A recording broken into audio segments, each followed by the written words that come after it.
सुद्धा समोरच्या खोलीकडे पाहिली की ते दिवस डोळ्यासमोरून जात नाही आणि भीतीनेच अजूनसुद्धा हातपाय थरथर कापतात. कारण 1 जानेवारीला त्याच खोलीत समीरने स्वतःला संपवले होते आणि भाड्याने असल्या कारणामुळे त्याच्या बायकोने रूम खाली केली होती. आज 5 तारीख होती. वाड्यात जेमतेम 4 खोल्या होत्या.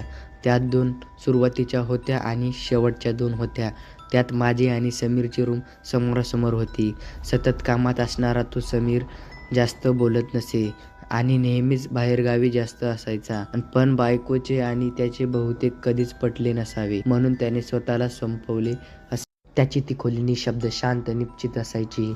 समोर एक वडाचे झाड होते. खूप जुने असल्याकारणामुळे मालकांनी त्याला कधीच कापायचे विचार केले नाही. पण त्या दिवशीपासून जणू वाड्याला कोणाची नजरच लागली. शेजारच्या काकू खूप घाबरायच्या होत्या. त्या नेहमीच बोलायच्या की त्या खोलीतून अचानक आवाज येतो.